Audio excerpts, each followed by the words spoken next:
The healing of the Canaanite woman's daughter, Matthew 15:21, 28, Mark 7:24, 30. I was a Canaanite woman living on the fringes of society, an outsider in the eyes of the Jews.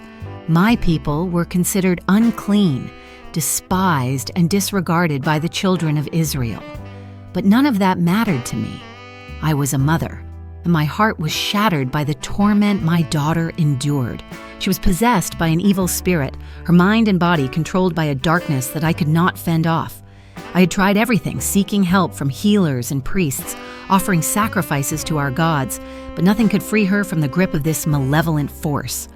One day, I heard whispers of a man named Jesus, a healer and a prophet, who performed miracles that defied understanding. They said he was the Messiah, the Son of David sent by God. My heart stirred with a glimmer of hope. Perhaps, just perhaps, this Jesus could do what no one else had been able to do. But there was a problem. He was a Jew, and I was a Canaanite. Would he even listen to me? Would he care? Driven by desperation and love for my daughter, I set out to find him. My steps quickened as I heard he was in the region, near the towns of Tyre and Sidon. When I finally saw him, surrounded by his disciples, I felt a surge of emotion. There he was, the man who could save my child. Without hesitation, I pushed through the crowd and cried out, "Lord, Son of David, have mercy on me. My daughter is suffering terribly from demon possession." To my dismay, he did not respond. He continued walking as though he had not heard me. My heart pounded in my chest, fear rising like a tide within me. The disciples, annoyed by my persistence, urged him to send me away. I could see it in their eyes. They did not want to be bothered by someone like me, but I could not be silenced.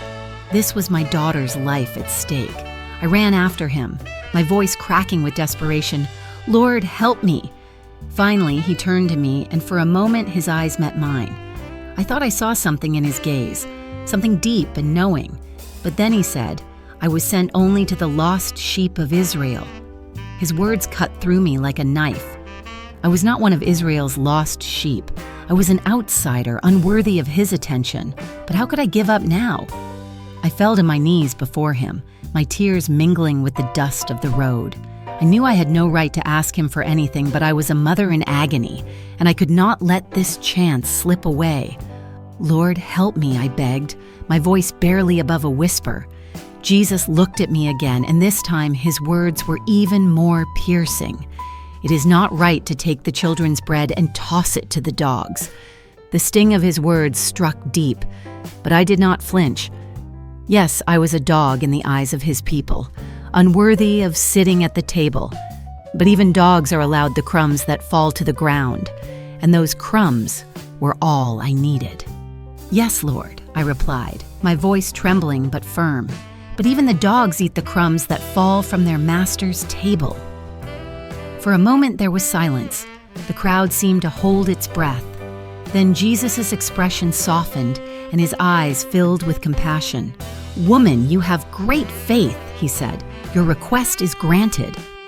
At that moment, I felt a shift in the air, a sudden lightness that replaced the weight of my despair.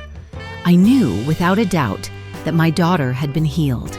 The evil spirit was gone, and she was free. My heart swelled with gratitude, and tears of relief streamed down my face. I had come to Jesus with nothing but a desperate faith, and he had answered me. Lesson of faith. Great faith persists, even when faced with challenges or seeming rejection. It trusts in God's mercy and love beyond cultural and societal boundaries.